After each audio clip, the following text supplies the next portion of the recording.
kadının güzel olması, tatlı konuşması ya da seni arada bir mutlu etmesi, onun senin için doğru kişi olduğunu göstermez. Ve ne yazık ki birçok erkek bunu çok geç fark eder. Çünkü bazı kadınlar hayatına ilk girdiğinde her şey yolunda gibi görünür. Seni dinler, yanında olmaktan keyif alır gibi davranır, ilgisini eksik etmez. Hatta bir noktada onunla ciddi bir ilişki kurmak istediğini bile düşünmeye başlarsın. Ama zamanla bazı şeyler tuhaflaşır. Küçük tepkiler, belirsiz tavırlar, suçlayıcı bakışlar. Adını koyamadığın bir huzursuzluk içinde bulursun kendini. İçten içe hissedersin.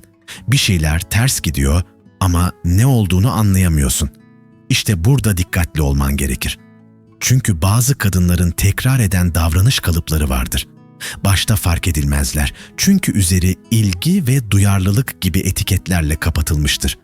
Ama zamanla seni duygusal olarak yıpratır, zihinsel dengenle oynar, öz saygını yavaş yavaş eritmeye başlar. Ve sen tüm bunlar olurken hala onun yanında durmaya, durumu kurtarmaya çalışırsın. Çünkü anlamlandırmak istersin, çünkü duyguların baskındır. Ama her seferinde daha yalnız hissedersin. Bu videoda birçok erkeğin fark edemediği ama ilişki içinde onu yavaş yavaş tüketen 7 zararlı kadın alışkanlığını konuşacağız. Bu alışkanlıklar küçük gibi görünse de zamanla seni kontrol eden, yetersiz hissettiren, duygusal olarak bağımlı hale getiren davranışlardır. Ve üzülerek söylemeliyim ki, bu davranışlara ses çıkarmayan erkekler zamanla kendilerini yok saymaya başlar. Ben mi fazla hassasım diye düşünen bir adam haline gelirler. Ama burada kadınları hedef almak değil, kendi zihinsel sağlığını koruman için farkındalık yaratmak önemli. Çünkü bu hayatta en değerli şey enerjini kime verdiğindir. Sana iyi gelmeyen biriyle uzun süre kalmak, zamanını, ruhunu ve özgüvenini kaybetmene neden olur. Ve bazen tek gereken şey bu döngüyü fark etmektir. Eğer bu maddeleri dikkatle dinlersen, belki de şu an içinde bulunduğun ilişkiye çok farklı gözle bakmaya başlayacaksın. Hazırsan seni duygusal olarak aşağı çeken kadınların 7 ortak alışkanlığına birlikte göz atalım. Anlattıkça her şey daha da netleşecek. 1. alışkanlık, sürekli ilgi istemesi ama sana aynı ilgiyi göstermemesi. Bazı kadınlar vardır, senin ilginle, dikkatini verişinle, her an onu düşünmenle büyülenirler. Senin gözünün hep üzerinde olmasını isterler. Sabah mesaj atmadığında "Beni artık sevmiyor musun?" diye surat asabilir. Onu düşünmediğini, ihmal ettiğini düşünebilir. Ama iş senin ihtiyaçlarına gelince ortalık bir anda sessizleşir. Çünkü bu tarz kadınlar çoğu zaman karşısındakine değil, sadece kendilerine odaklanır. Duygusal açlıkları vardır ama bu açlığı doyurmak gibi bir niyetleri yoktur. Sadece sana yükleyerek kendilerini rahatlatmak isterler. İlişkinin başında bu durumu fark etmek zordur. Çünkü sen de o kadını beğeniyorsundur ve onun için çaba göstermek sana güzel gelir. Belki mesajlarına hızlı dönmek, plan yaparken onu düşünmek ya da küçük sürprizlerle onu mutlu etmek hoşuna gider. Ama bu durum bir süre sonra tek taraflı bir oyuna dönüşmeye başlar. Sen onu düşündükçe o da kendini özel hisseder. Ama senin günün kötü geçtiğinde, kafan dolu olduğunda, desteğe ihtiyaç duyduğunda ya yanındadır ama ilgisizdir ya da hiç yoktur. "Şimdi ben ne yapabilirim ki?" gibi cümlelerle topu sana atar, sonra geri çekilir. Bu noktada hissettiğin şey sadece hayal kırıklığı değildir. Aynı zamanda kafanda bir soru da belirir. Ben gerçekten değerli miyim?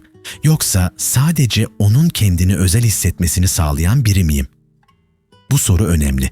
Çünkü cevabı o kadının seni bir partner olarak mı yoksa bir ilgi kaynağı olarak mı gördüğünü net bir şekilde ortaya koyar. Bazı kadınlar bir ilişkide sadece almaya alışkındır. Vermek, duygusal sorumluluk almak, karşısındakinin de bir insan olduğunu hatırlamak onların radarına bile girmez. Sadece seninle değil, geçmiş ilişkilerinde de aynı şeyleri yaşamışlardır.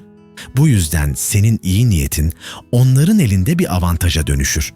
Ve ne kadar çok veriyorsan o kadar çok tüketilirsin. Çünkü o kadınlar ilgiyi bir paylaşım değil, hak olarak görür.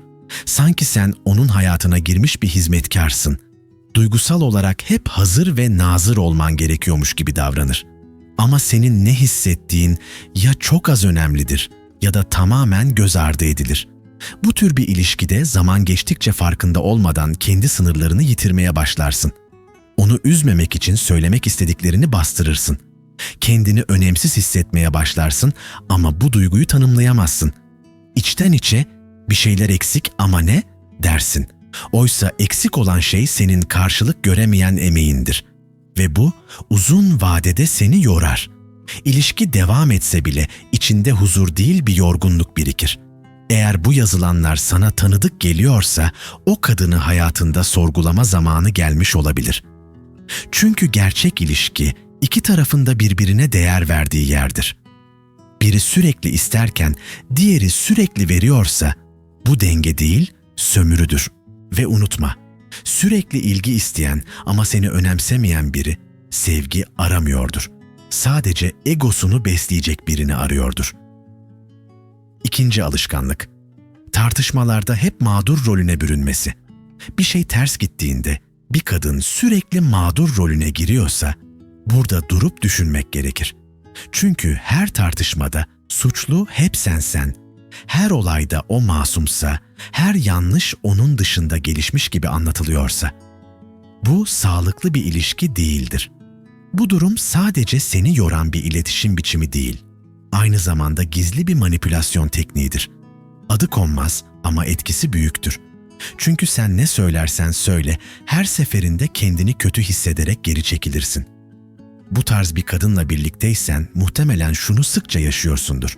Ona bir konuda rahatsızlığını söylersin ama konu bir anda sana döner. Sanki sen abartmışsındır, sen yanlış anlamışsındır, sen onu üzmüşsündür. Sen sakin bir şekilde konuşmaya çalışırken o ağlayarak, içlenerek, hatta geçmişten örnekler vererek seni suçlamaya başlar. Ve sen haklı olduğun konuda bile kendini suçlu hissedersin. Bu tür davranışlar zamanla seni sessizleştirir. Çünkü artık tartışmalardan değil, sonuçlarından korkmaya başlarsın. Konuşursan tartışma çıkar, konuşmazsan içinde birikir. Bu sessizlik seni içeriden kemirir. Ama dışarıdan baktığında o hala iyi niyetli, duygusal, kırılgan görünür. İşte tam bu noktada tehlike başlar. Çünkü mağdur rolüne giren biri sadece seni kontrol etmeye çalışmaz. Aynı zamanda dışarıya da seni kötü gösteren bir hikaye yazar. Ben elimden geleni yaptım ama o beni anlamadı cümlesi onların sık kullandığı bir savunma şeklidir. Peki neden böyle davranırlar? Çünkü sorumluluk almak istemezler.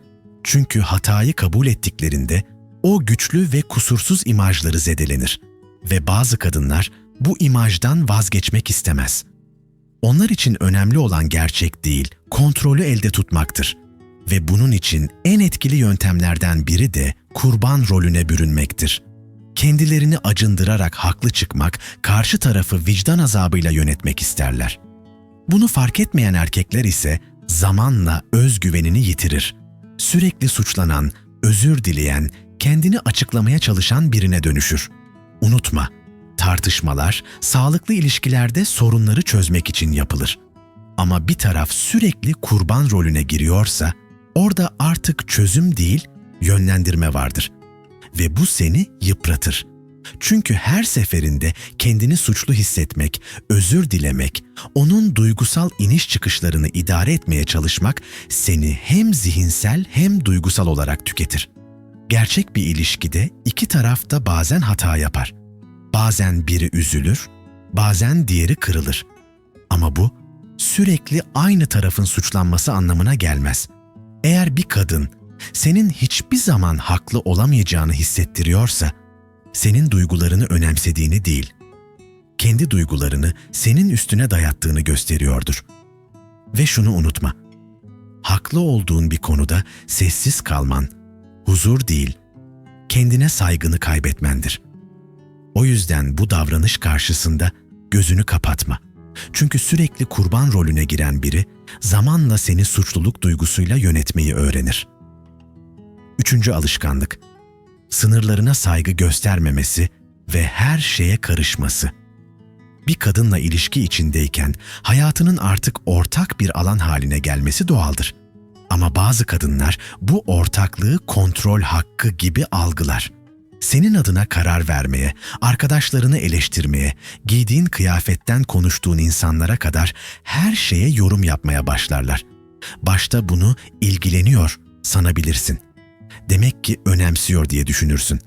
Ama zamanla bu tavır, kendi kararlarını alamadığın, sürekli bir şeyleri açıklamak zorunda kaldığın bir ilişkiye dönüşür. Bu kadınlar senin özel alanını yok sayarlar. Düşüncelerini, zevklerini, kararlarını sorgularlar. Belki o gün arkadaşlarınla dışarı çıkmak istersin ama ben ne olacağım diye gönül koyar. Belki yeni bir projeye başlarsın ama hemen olumsuzlukları sıralar. Belki bir konuda farklı düşündüğünü söylersin ama sana saygı duymak yerine seni ikna etmeye çalışır. Böylece senin bireyselliğin adım adım silinir. Artık senin ne hissettiğin değil, onun ne düşündüğü ön plana geçer. Daha da kötüsü, bunu çok ustaca yaparlar. Senin iyiliğin için söyledim. Ben olmasam kimsenin umrunda olmazsın. Ben sadece destek olmaya çalışıyorum gibi cümlelerle bu müdahaleleri masum gösterirler. Ama dikkat et. Bir insan senin hayatına saygı duymuyorsa, yaptığı her şey bahanedir. Çünkü bir ilişki, biri diğerini yönetmeye başladığında değil, iki taraf da birbirine alan tanıyabildiğinde gerçekten sağlıklıdır. Bu tür kadınlar sınır kavramını anlamazlar. Sana ait olan şeyleri de kendi alanları gibi görürler. Telefonunu karıştırmak, kimle konuştuğunu sorgulamak, sosyal medyada ne paylaştığını eleştirmek onlar için hak gibidir. Açık olalım, birbirimizden sır saklamayalım derler ama bunu eşit bir paylaşımdan çok tek taraflı bir denetim haline getirirler. Ve sen sustukça, geri adım attıkça bu davranışlar daha da normalleşir. Uzun vadede bu durum seni yalnızlaştırır. Çünkü artık kendi kararlarını verirken iki kez düşünmeye başlarsın. Acaba yine sorun çıkar mı diye içinden geçen her düşünce senin özgürlüğünün ne kadar kısıtlandığını gösterir. Bu noktada kişi ilişkisinde mutlu olup olmadığını değil, daha kötüye gitmesin diye çabalayıp çabalamadığını sorgular. İşte bu da ilişkinin içten içe çürümeye başladığının habercisidir. İlişkilerde güven varsa kontrol ihtiyacına gerek kalmaz. Sevgi varsa alan tanımak zayıflık değil, değerdir. Ama eğer bir kadın sürekli senin hayatına müdahale ediyorsa, yaptığı her şeyi haklı gerekçelerle açıklıyor ama seni kısıtlıyorsa, orada sevgi değil, sahiplenme vardır. Ve sahiplenme zamanla boğar. Kendi sınırlarını koruyamayan bir erkek, zamanla kendine olan saygısını da yitirir. Bu yüzden şunu unutma, sevgi, birinin seni kısıtlamasıyla değil, seni sen olduğun halinle kabul etmesiyle anlam kazanır. Hayatına saygı duymayan biri, sana da saygı duymaz. 4. alışkanlık, başkalarının yanında seni küçük düşürmesi. Bazen bir ilişki dışarıdan ne kadar iyi görünse de içindeki dengeler çok farklıdır. Özellikle bir kadın başkalarının yanında seninle dalga geçmeyi alışkanlık haline getirmişse, bu sana karşı duyduğu gerçek saygıyı sorgulaman gereken bir durumdur. Üstelik bunu her zaman açık açık yapmaz. Bazen bir sözle, bazen bakışla, bazen de seni basit gösterecek bir espriyle vurur. Ama fark etmez, nereden gelirse gelsin o küçümseyici tutum sana zarar verir. İlk başta bunu önemsemeyebilirsin. Hatta belki gülüp geçersin. Şaka yaptı sadece diye düşünürsün.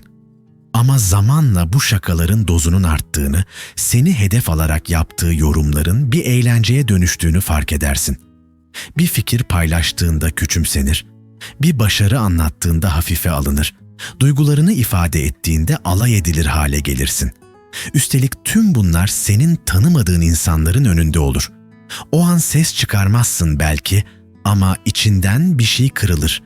Ve o kırıklar zamanla tamiri zor bir duygusal yorgunluğa dönüşür. Bu tür kadınlar için senin üzerine çıkmak bir nevi üstünlük oyunudur. Kendi değersizlik hissini bastırmak için seni değersiz göstermeye ihtiyaç duyarlar. Bunu bazen bilinçli yaparlar, bazen de farkında bile değildirler. Ama hangi niyetle yapıldığı fark etmez. Sonuçta senin gururunu zedeleyen bir davranışla karşı karşıyasındır. Çünkü bu tarz hareketlerin amacı eğlenmek değil, dengeyi bozmaktır. Ben senden daha güçlüyüm mesajını çevreye duyurmak, ilişkide kontrolü kendi elinde tutmak ister. Bir de işin şu yanı var. Bu davranışlar genellikle dışarıda olur ama etkisi içeri taşar. Eve döndüğünüzde artık senin enerjin farklıdır. Ne konuşmak istersin ne paylaşmak. İçine kapanırsın çünkü hissettiğin şey sadece kırgınlık değil, değersizliktir. Ona bir şey söylediğinde seni anlamaz. Ne var bunda? Alınganlık yapma, der. Ve mesele kapanır. En azından onun için. Bir ilişkide birlikte olunan kişi insanın en güvende hissettiği yer olmalı. Dışarıda ne yaşarsan yaşa, onun yanında kendin olabildiğini hissetmelisin.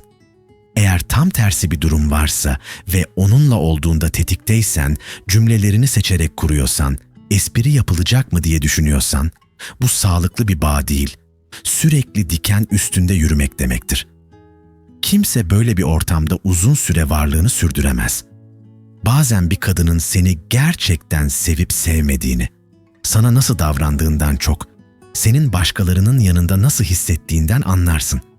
Eğer bir ortamda onun yüzünden sıkışıyor, geri çekiliyor, kendini ifade edemez hale geliyorsan, bu sana dost değil yük olmuş bir ilişkidir. Hiçbir sevgi, saygının yerine geçemez. Çünkü senin yanında olduğunu söyleyen biri, seni insanların içinde ezmez. Seni korur, destekler, arka çıkar. Bunu yapmıyorsa, adı ister sevgili olsun, ister başka bir şey, o ilişki sana iyi gelmez. 5. alışkanlık. Her şeyin sorumluluğunu senin üzerine yıkması. İlişkinin içinde işler yolunda gitmediğinde sorumluluğu paylaşmak olgunluğun bir göstergesidir.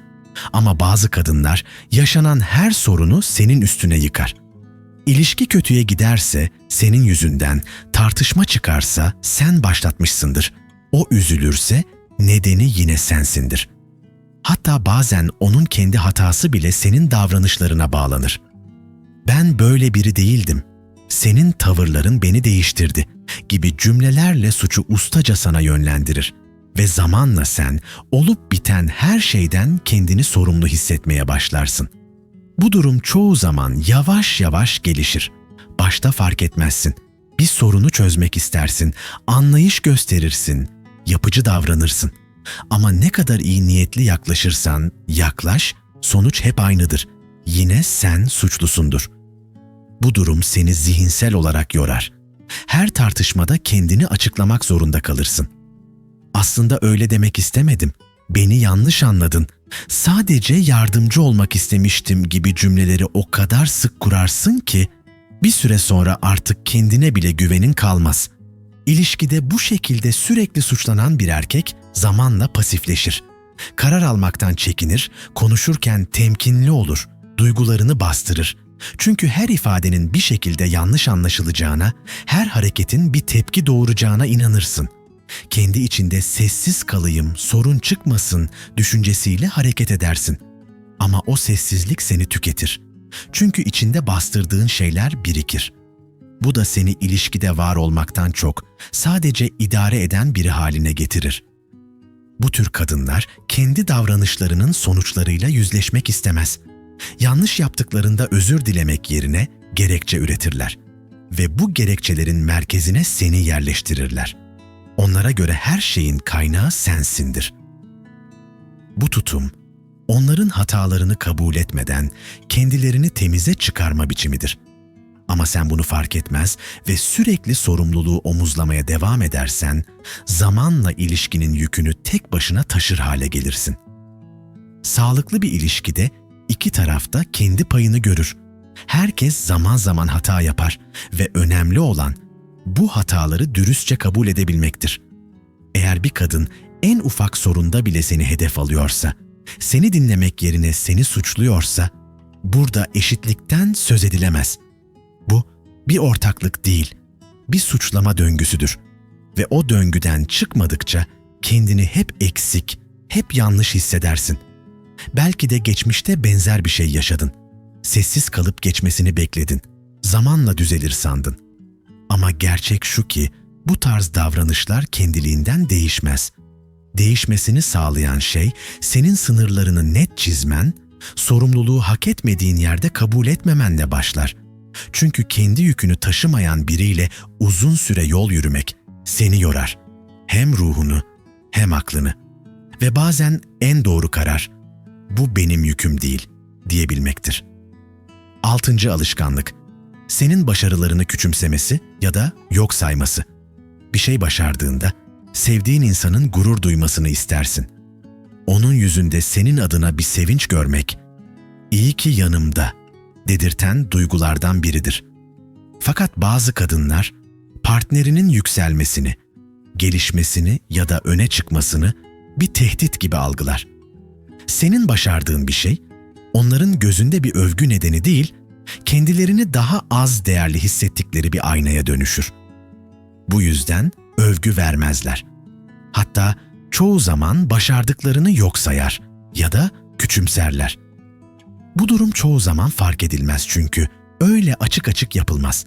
Mesela yeni bir işe girersin, heyecanla anlatırsın ama "bakalım ne kadar kalacaksın" gibi alttan alta moralini bozan bir yorum gelir. Bir hedefini gerçekleştirirsin ama "bunda abartılacak ne var?" denir. Ya da hiç tepki vermez, konuyu geçiştirir. Sessiz kalır çünkü alkışı sana değil kendine yakıştırır. Senin gelişimin onun gölgesinde kalmak istemediği bir alana dönüşür. Bazı ilişkilerde bu sessiz rekabet çok yaygındır. Kadın, erkeğin iyi giden şeylerini paylaşmak yerine görmezden gelmeyi tercih eder. Çünkü senin ayakta durman, onun seni kontrol etmesini zorlaştırır. Bağımsız bir erkek, kendiyle barışık bir erkek her zaman daha güçlüdür. Ve bu gücü tehdit olarak gören biri, seni desteklemek yerine yavaşça köstek olmaya başlar. Zamanla sende bir tereddüt oluşur. Artık sevindiğin şeyleri paylaşmak istemezsin. Başarılarının tadını çıkarmak yerine onları açıklamak zorunda kalırsın. Kendimi fazla mı övüyorum? Acaba gösteriş gibi mi oldu diye düşünmeye başlarsın. Oysa esas mesele bu değil. Esas mesele yanında olan kişinin seninle gurur duyup duymadığıdır. Ve bu sorunun cevabı zamanla çok net bir şekilde ortaya çıkar. Gerçek bir ilişki, iki kişinin de birbirini büyütmesiyle mümkün olur. Biri yükselirken diğeri onu desteklemeli, güç verdiğini hissettirmelidir. Ama eğer bir kadın senin başarılarını sürekli küçümsüyorsa ya da yok sayıyorsa, aslında kendi içindeki eksiklerle baş edemiyor demektir. Ve bu eksiklikler zamanla seni aşağı çeken bir yük haline gelir. Bir insan yanında güçlü bir partner istemiyorsa, onunla kurduğu bağ zaten sağlıklı bir temele dayanmıyordur. Çünkü içten seven biri seninle gurur duymaktan utanmaz. Destek olmak, yanında durmak, seninle gerçekten mutluyum demek onun için bir tehdit değil, bir gurur meselesidir. Aksini yaşadığında ise bu sevgisizlik değil, kıskançlığın, güvensizliğin ve kontrol isteğinin bir yansımasıdır. Bazen bir kadının seni gerçekten sevip sevmediğini anlamak için büyük şeyler yaşaman gerekmez. Sadece küçük bir başarını paylaştığında yüz ifadesine dikkat etmen yeterlidir. Eğer orada bir gurur değil, bir soğukluk, bir alay, bir sessizlik varsa, o ilişkinin sana ne kattığını tekrar düşünmen gerekir. 7. alışkanlık, senin yanında ama aslında seninle olmayan bir tavır sergilemesi. Bazı kadınlar vardır. Fiziksel olarak yanındadırlar ama duygusal olarak çok uzakta bir yerde. Sohbet edersin, başını sallarlar. Göz göze gelirsin ama içlerinde bir tepki göremezsin. Yan yana vakit geçirirsin ama içinde "biz aslında birlikte miyiz?" diye sorarsın. İşte bu duygu, bir ilişkide yavaş yavaş insanı içten içe yıkan en zor duygulardan biridir. Bu tür kadınlar genelde ilgisiz değildir. Sadece seçici davranırlar. Kendi istedikleri konuda açılırlar. Kendi merkezlerinde olduklarında var olurlar. Ama senin dünyanla ilgiliysen, seni dinlemeleri bile sınırlıdır. Anlatırsın, paylaşmaya çalışırsın ama ya konuyu değiştirirler ya da yalnızca cevap vermek zorundaymış gibi davranırlar. Sen bir şey anlatırken yüzü telefonda kayboluyorsa, gözleri duvarda geziniyorsa ya da seni hıhılarla geçiştiriyorsa, orada gerçek bir bağ yoktur. En azından seninle kurulan bir bağ değildir bu. Bu durum özellikle ilişki ilerledikçe daha belirgin hale gelir. Başlarda çok ilgili görünür, her mesajına döner, seni dikkatle dinler gibi yapar. Ama zamanla senin iç dünyana dair hiçbir şey sormamaya başlar. Nasılsın dediğinde bile cevabını gerçekten merak etmez. Gündelik konuşmalar, planlar, yapılacak işler, her şeyin içinde var gibidir ama ruhu yoktur. İşte bu yüzden yanında olduğu halde yalnız hissettiren bir ilişki, fiziksel uzaklıktan daha yıpratıcıdır. Bu kopukluk çoğu zaman senin üzerine de etki eder. Onun yanında sustuğunu fark edersin. Konuşma isteğin azalır. Çünkü paylaştıklarının havada kaldığını hissedersin. Sanki söylediğin hiçbir şey tam olarak ulaşmıyordur ona. Beni gerçekten dinliyor mu?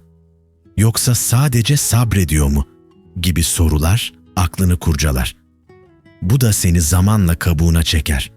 Artık ne paylaştığın şeyden keyif alırsın ne de onun yanında olmaktan. Çünkü sadece bir varlığın gölgesiyle konuşuyorsundur. Böyle bir durumda çoğu erkek durumu kendi yetersizliğiyle açıklamaya çalışır. Acaba sıkıcı mı oldum? Ben mi uzaklaştım? İlgisini ben mi kaybettim? Gibi düşünceler zihni kemirir. Oysa ortada senin çözmen gereken bir problem değil, onun yüzleşmediği bir kopukluk vardır. Ve sen ne kadar çabalarsan çabala, bir insan kendi duvarlarını indirmeye niyetli değilse, o duvara çarpan her emek sonunda seni yaralar. Bir ilişkide sadece fiziksel olarak var olmak yetmez. Gerçek bağ birinin seni gerçekten duymasıyla oluşur. Sorduğun soruya gözünün içine bakarak cevap vermesi, anlattığını içtenlikle dinlemesi, sen sustuğunda nedenini sorması. Bunlar ilişkiyi canlı tutan şeylerdir. Bunlar yoksa karşındaki kişi orada olabilir ama seninle değildir. Bir insan seni görmezden geliyorsa, bunu fark ettiğinde hala görmezden geliyorsan, en çok kendine zarar verirsin. O yüzden bazen sessizlikten daha çok konuşan o ilgisizlik halini ciddiye almak gerekir. Çünkü o hal sana sessizce ben burada değilim diyordur. Bu videoda seninle bir ilişkide dikkat etmen gereken 7 tehlikeli alışkanlığı konuştuk. Belki bazılarını birebir yaşadın, belki bazıları sana tanıdık geldi ama adını koyamamıştın. Şunu bilmelisin, bir kadının güzel olması, tatlı konuşması ya da seni arada bir mutlu etmesi, onun senin için doğru kişi olmadığını göstermez. Gerçek bir ilişki, karşılıklı saygı, anlayış ve dengeli bir emekle yürür. Sadece senin çabaladığın, sadece senin suçlandığın, sadece senin bastırıldığın bir bağ, ilişki değil, yük olur. Erkek olmak her zaman güçlü durmak zorunda olmak demek değildir. Bazen bu bana iyi gelmiyor diyebilmek en büyük güçtür. Kendine dürüst olmak, bir şeyleri sorgulamak, gerektiğinde geri çekilmek, bunlar zayıflık değil, bilinçtir. Eğer bu videodaki maddelerden birkaç tanesi sana uyuyorsa, artık kendi sınırlarını çizme zamanı gelmiş olabilir. Unutma, bir kadına duyduğun his, kendine duyduğun saygının önüne geçmemeli. Ve şunu açıkça söyleyeyim, bu kanal sana ilişki oyunlarını öğretmek için değil, seni güçlendirmek için var. Hayatına giren kadınları sadece duygularla değil, gözlemle değerlendirmen için, kendine değer veren, duygusal gücünü geri kazanan erkekler için. Eğer bu video senin için bir şeyleri netleştirdiyse, beğen tuşuna basarak bunu göster. Aşağıya artık kendim için düşünmeye başlıyorum. Yaz ve bu farkındalığı içselleştir. Kanalımıza abone olarak bundan sonraki içeriklerde birlikte daha da derine inebiliriz. Çünkü bu sadece bir video değil. Bu, kendini daha iyi tanımaya başladığın yolculuğun ilk adımı olabilir. Ve son olarak, kendini asla küçümseme. Senin sevgin değerli. Senin emeğin, dikkatin, sadakatin karşılıksız kalmamalı. Yanında olmayı hak eden biri, seni yıpratan değil, seni anlayan kişi olmalı. Bu videoyu buraya kadar izlediysen zaten içten içe biliyorsun. Artık bazı şeylerin değişme zamanı geldi.